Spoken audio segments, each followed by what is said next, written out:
Hello guys, welcome to November 27। সবার আগে একটা স্যাড নিউজ দিয়ে দিই, যেটা হচ্ছে আজকে সেই দিন যেদিন মারা গেছিল 63 not out means Phillip Hughes. 2014-এ 27শে নভেম্বর মারা গেছিল ফিলিপ হিউজ, যার লাস্ট ইনিংস 63, সে 63 আজও নট আউট রয়ে গেছেন সেই ফিলিপ হিউজ।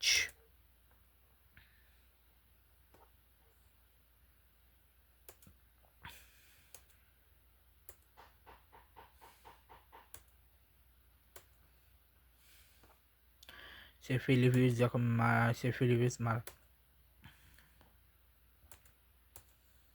মারা গেছিলেন,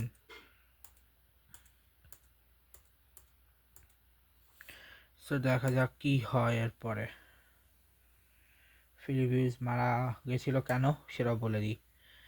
শেন আব্বটের বলে তিনি ভেবেছিলেন হয়তো বলটা লাগবে না, কিন্তু এতটাই লাক খারাপ ছিল যে শেন আব্বটের বলটা তার মাথায় লাগে, এবং যখন তার মাথায় সে বলটা লাগে সাথে সাথে সে মাটিতে নুয়ে পড়ে এবং মারা যায় সেখানে।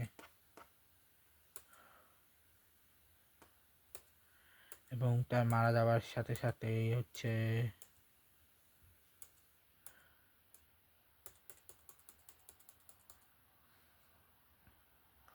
এবং মানে 25শে নভেম্বর ওনার লাগে, মানে ওনার মাথায় হচ্ছে ব্যথাটা লাগে। এর ঠিক 3 দিন পরে উনি মারা যায়। মানে 2 দিন পরে আর কি, মানে 2 দিন বলতে তিনি ওই দিন সংঘর্ষ করেছিল। পরের দিন 2 দিন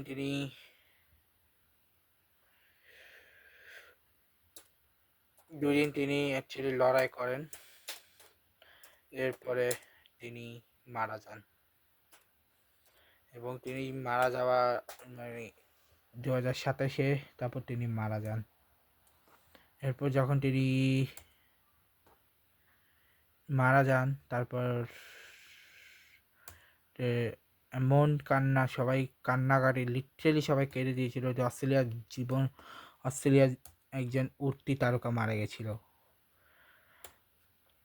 স্বাভাবিক, সেটা শুধু নয় নয়, সেটা যে কারোর জন্যই একটা ক্ষত হয়ে থাকবে সারা জীবনের, এবং সেই ক্ষতটা সেদিন আজ সারেনি অস্ট্রেলিয়ার জন্য। যে উঠতি তারকা যিনি মাত্র খেলা শুরু করছিলেন সেই তারকা মারা যায়। এছাড়াও আর কি আছে, এছাড়াও রিসেন্টলি দেখলাম শ্রীলঙ্কাতে সাইক্লোন হয়েছে, সাইক্লোন দিতোয়া নাকি একটা নাম ছিল। সাইক্লোন হয়েছে, ভুটানে ভূমিকম্প হয়েছে, মায়ানমারে ভূমিকম্প হয়েছে, তো আমি তাদের সাথে আছি। আর রিসেন্টলি স্মৃতিমান্দানের সাথেও খারাপ ঘটনা ঘটেছে। আর 2-3 জন, আর বলতে গেলে আর কিছু বলার তেমন তো নাই। তো চলো শুরু করা যাক। যেখানে হচ্ছে third place play of Brazil Italy ছিল, যেখানে শেষ ম্যাচে তারপর ড্র করেছিল, এবং তারপর পেনাল্টিতে, মানে ব্রাজিলের ভাগ্য যে পেনাল্টিতে কি পরিমাণ খারাপ সেটা প্রুফ হয়ে গেছে। ফাইনালে পর্তুগাল হারিয়ে যাওয়ার আগে পর্তুগাল ট্রফিটা জিতে যায়। এবং এটা যখন চলছিল না, একটা ঘটনা হয়েছে যে ফিফার যে প্রেসিডেন্ট ইনফাতিনো, সে চেয়ে বাংলাদেশ যেন কোয়ালিফাই করে ওয়ার্ল্ড কাপে। মানে সে বাংলাদেশকে চাই, আর কাউকে চাক না চাক সে বাংলাদেশকে চাই। আমি বললাম ওকে ভাই, চাও তো চাও, কিন্তু বাংলাদেশকে তো নিজের থেকে কোয়ালিফাই হতে হবে, তারপরে না বাংলাদেশ আসতে পারবে। সেটাই তো মূল কথা। বাংলাদেশ তখন আসতে হবে যখন বাংলাদেশ কোয়ালিফাই হবে, আদারওয়াইজ তো সম্ভব না কোয়ালিফাই হওয়া ভাই। দেখা যাক কি হয়।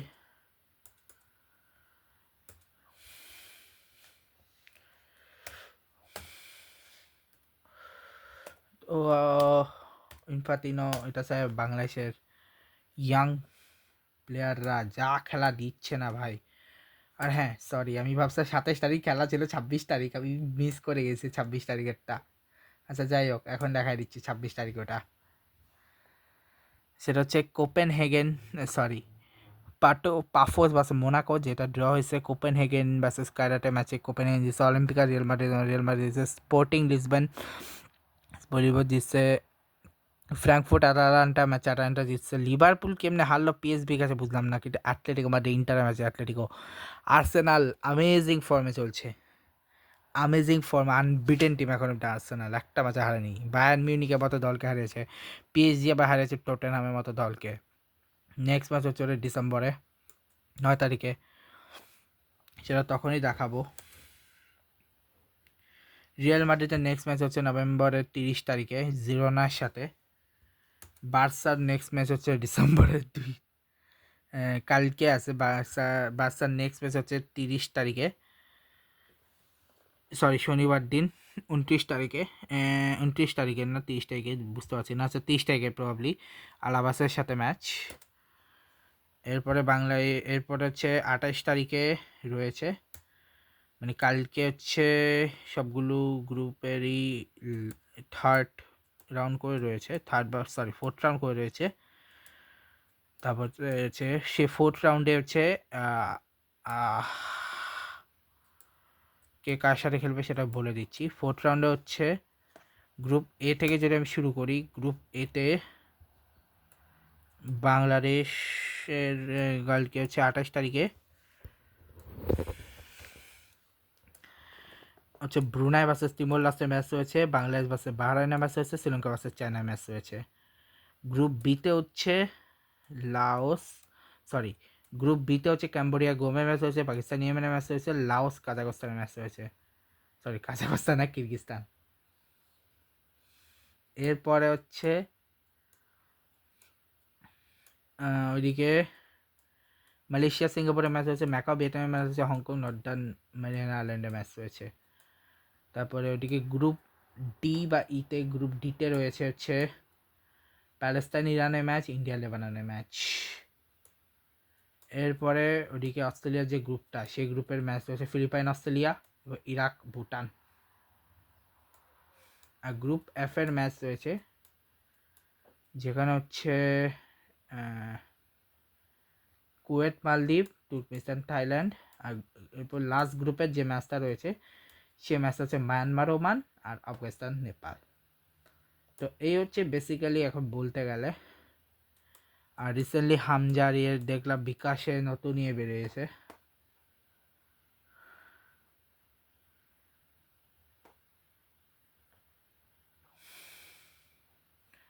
হামজার দেখলাম রিসেন্টলি বেরোয়েছে, মানে রিসেন্টলি দেখলাম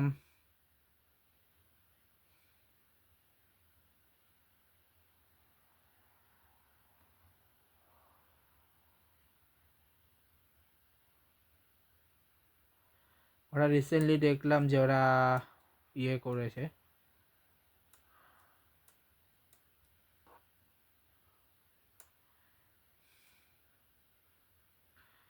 ওটা রিসেন্টলি আমরা দেখলাম যে করেছে তারা, মানে দেখতেছি আমরা,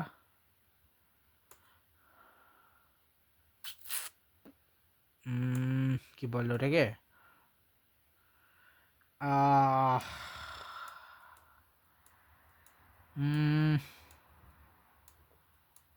আরে উল্টা পাল্টা বলতেছি দৌড়ো।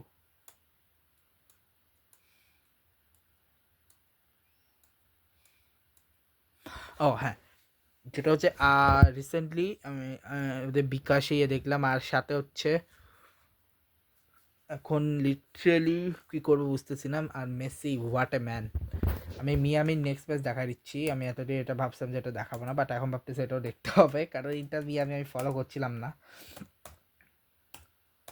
যেহেতু মেসি আমার ফেভারিট, কিন্তু যেহেতু বড় বড় ম্যাচ। আর হ্যাঁ, আমি কিন্তু বাচ্চা সাপোর্টার না, আমি দেখাই বাচ্চা, বাট আমি বাচ্চা সাপোর্টার না, আমি চেলসি সাপোর্টার।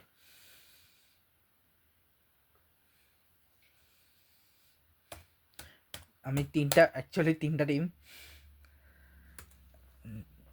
Team actually. মেসিদের নেক্সট ম্যাচ হচ্ছে নভেম্বরে, কালকে রয়েছে ইন্টার মিয়ামি ভার্সেস নিউ ইয়র্কের ম্যাচ, নিউ ইয়র্ক সিটির সাথে ম্যাচ।